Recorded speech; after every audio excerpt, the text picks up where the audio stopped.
like weird, Can we just go like back and forth with it? yeah. Okay, And yeah. then like like those things like on Instagram, like when they tattoo their Yeah.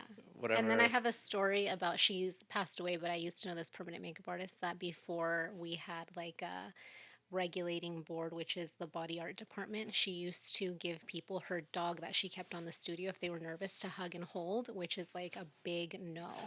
A real dog. A real dog. Okay, you should get a stuffed dog, or No, it was a real or like one, a beanie baby. and it was so unsanitary, and that's why, they tell you like you're not supposed to have live pets. Not it's not good hygiene to do that, You're opening like people's skin and now you have this dog that's like shedding all over the place, wanting to lick you. So you need a hairless Ugly. dog or a hairless cat. You need something like that, or I don't It's know. There just must be there funny. must be a way. I don't know, but she would do that. It was crazy. Like, don't have live pets when you're working at a salon or, in your tattoo shop. That's You're not supposed to do that. So sometimes we have patients bring their service animals or their pets, like their dogs and things. I mean, Yeah, I so think that's different. I know that you're not supposed to ask, like, is your dog licensed or does your dog have a certificate? You can ask what tasks it's been trained to do. So, and that's actually on our book for permanent cosmetics. Like that's like a chapter in there of how people will come in with their service dogs, but you're not supposed to ask like, "Hey, is your dog like where is your dog registered?" Like you're supposed to ask like, "So, what kind of tasks is your dog trained to do?" so if they come in and they say it's their animal is for them to because they're anxious about needles or Right. about whatever. So it's okay as long as the dog stays on the floor. I guess Yeah. doesn't jump on their lap. And they're Although I had usually patients with dogs on their laps. yeah, and I feel like most of them are like pretty trained, like get to stay close to their owner and do all that. I just have to stop myself from petting the dog. I That's know, the the hardest part. same. That's same with me. Is this being recorded already? Oh. No, That's no. a 2 minute and a half recording. No, no, no, but you were already recording? Yeah, Oh my Yeah, God, I had no it's clue. good. Okay, best part. Right. so what did you say you wanted to talk about again? So let's talk about welcome. Hi, this is our next installment of our podcast, Beauty Confidential.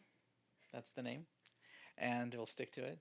So today we're going to talk to Eleni, our permanent makeup artist, and just different things that she does, and kind of we'll find out more about her role in our office.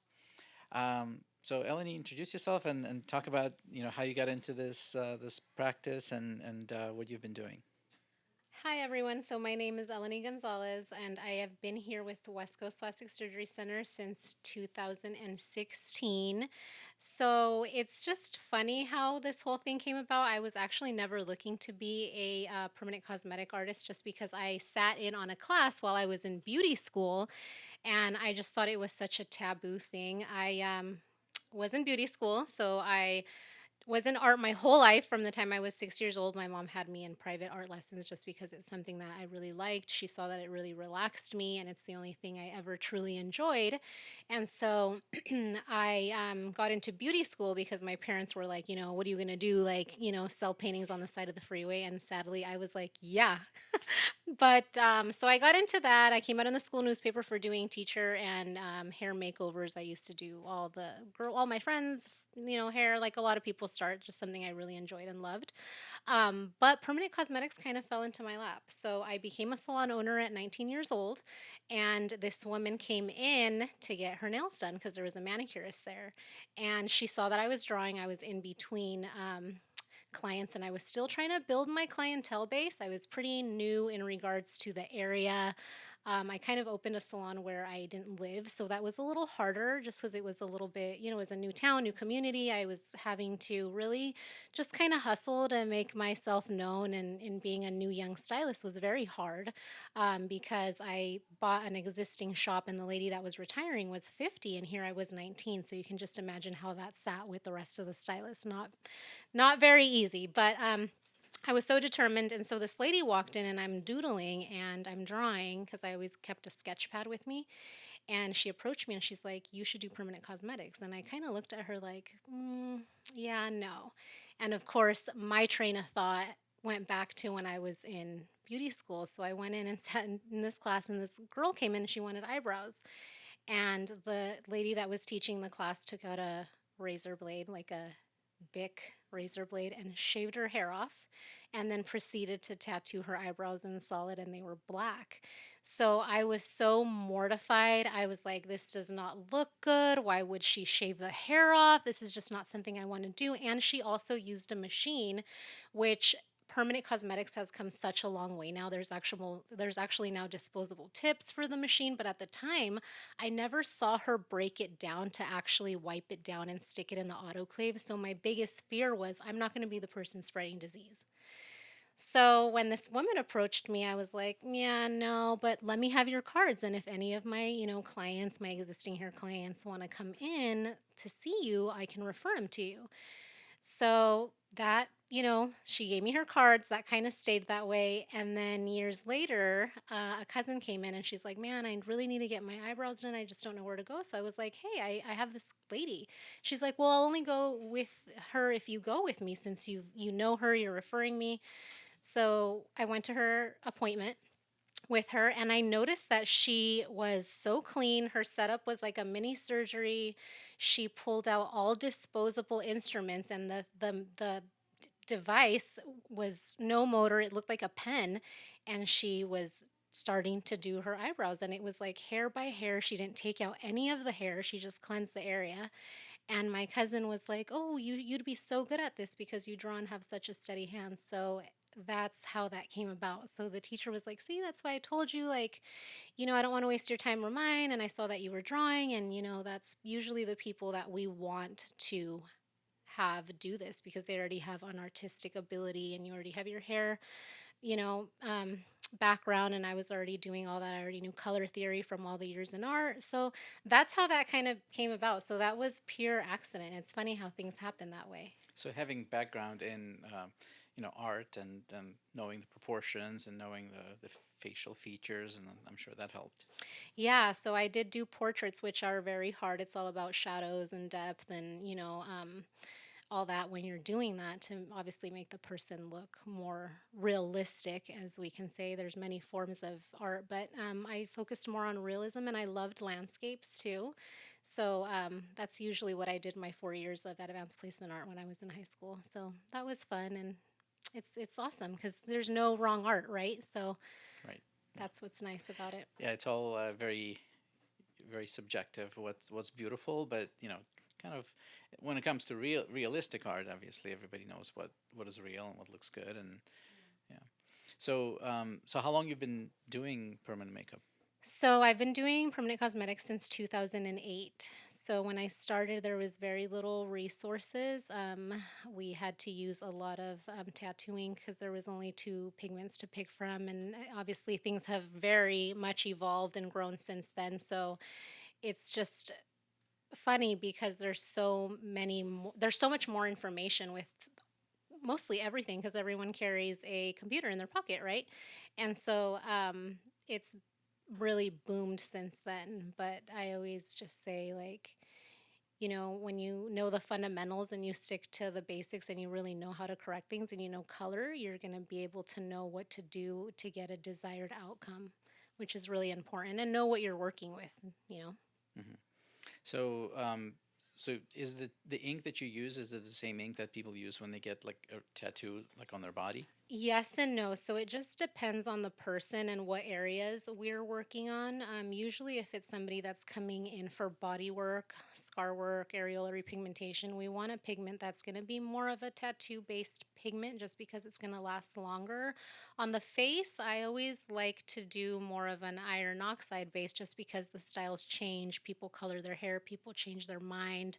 Obviously, working in an office like this, people are getting Botox, and with age and time, they want to modify things. So, the theory behind permanent cosmetics is really funny. So, there's always two horses that'll win the race. One's a red horse and one's a blue horse. The red horse is always easier to cooled down, which is iron oxide. And the blue horse is very much dominant. It's harder to squeeze in color to a color that's already too cool. So usually those need removal and sometimes laser. Mm. But if they have iron oxide based pigment, we can't really do laser, right?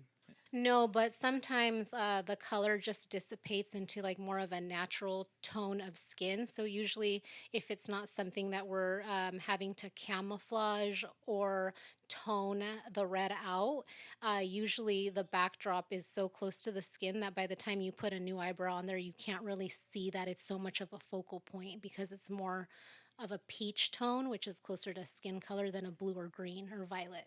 And is there a non laser way of removing ink? Yes, so there's salt removal. There's also a lightening removal that's more of a chemical based removal.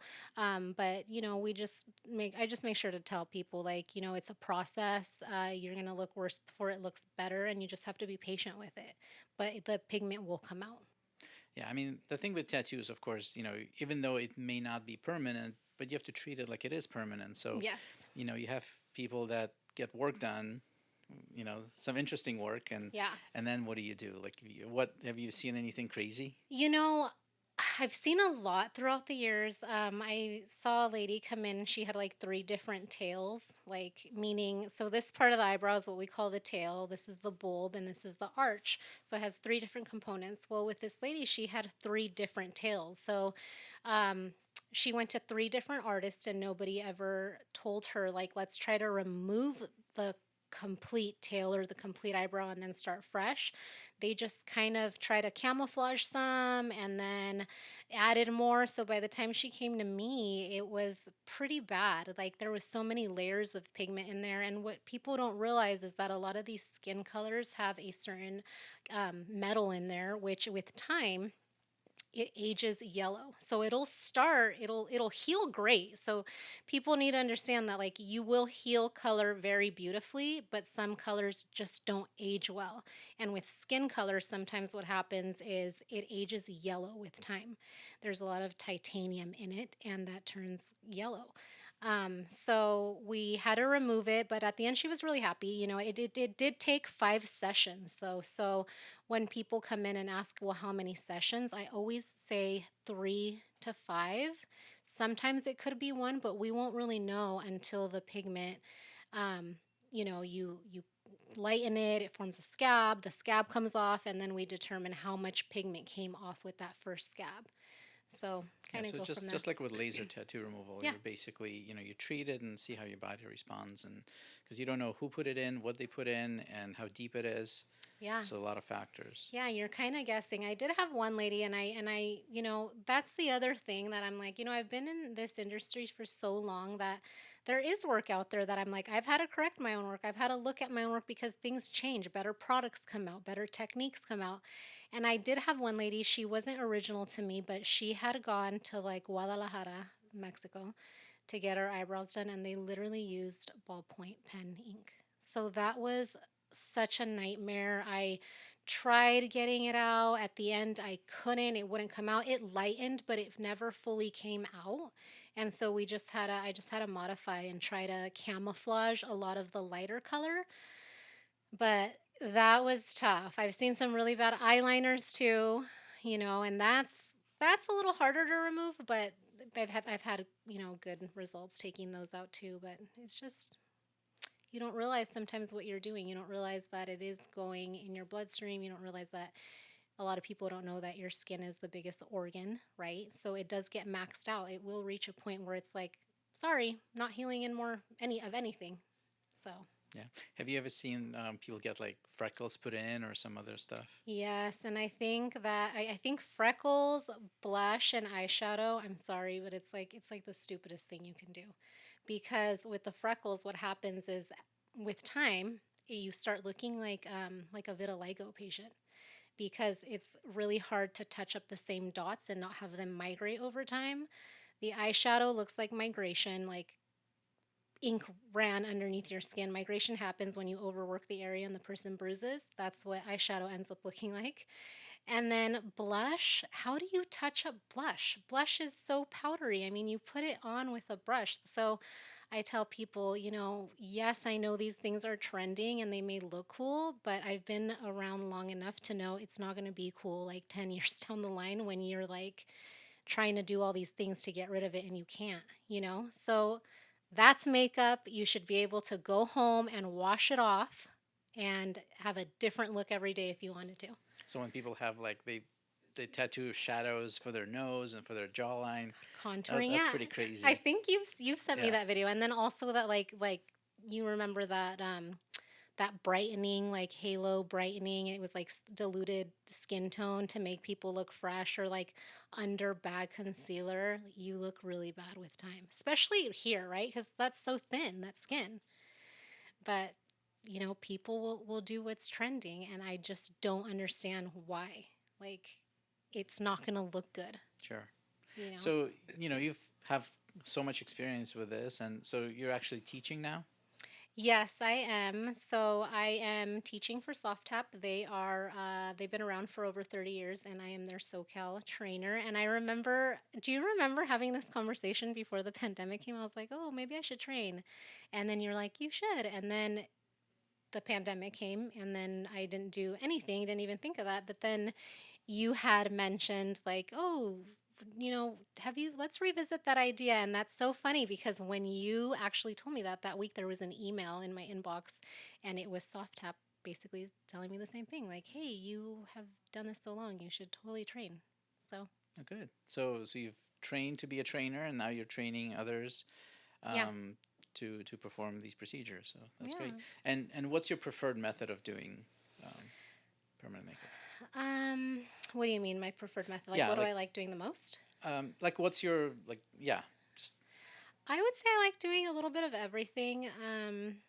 I think, eyebrows are very popular, but I would say that areola repigmentation is probably one of my favorites just because you really have to showcase your skill set of color. There's and always the more 3D than one work. color. Yeah, the 3D work. And then obviously, if you're matching one areola to the next, Hmm. you have to be able to really see with their undertone and what's going on there to And for make it look, scars, yeah, yeah. so you can actually hide the scars with some natural Yes. pigment. Yeah. So it's fun. I think everything has its nice side to it. I think most people that are coming in for scar work or areola work, they're just wanting really um, progress, not perfection. So I think that gives the artist a little bit more wiggle room to not feel so pressured to do like an outstanding job, because these people are just either grateful to be alive or it's like a trauma. So it's really nice because I think the more relaxed you are as an artist, it kind of, you're able to really like Create. create. I think I've seen some pretty good work with the scars though. So I think it's even though you know it's not perfect, it still looks really really good. So you can hide some good scars and especially with breast reconstruction, some 3D work is really really impressive. And just in general, when women get their permanent brows and permanent lips and things like that, it's just I guess so I hear they saves a lot of time in the morning putting on their Yeah. makeup every day.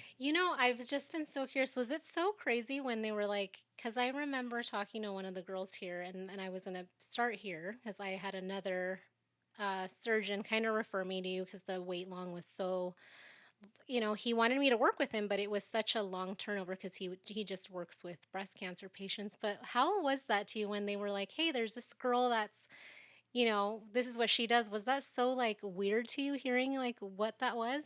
Yeah, I mean, it's like wasn't anything I was expecting to necessarily bring into my practice, but I'm kind of that mindset where if it benefits the patients and we have room, so why not? We can offer more services, and if you have somebody who is really professional and works great and gets good results, then we'll welcome you to the practice, and Yeah. happy to offer those kind of things for our Yeah, patients. it's been awesome. I have seen other artists that also work out of a surgeon's office, so it seems like they're a little bit more open to seeing all that they can do to help them hide things, you know.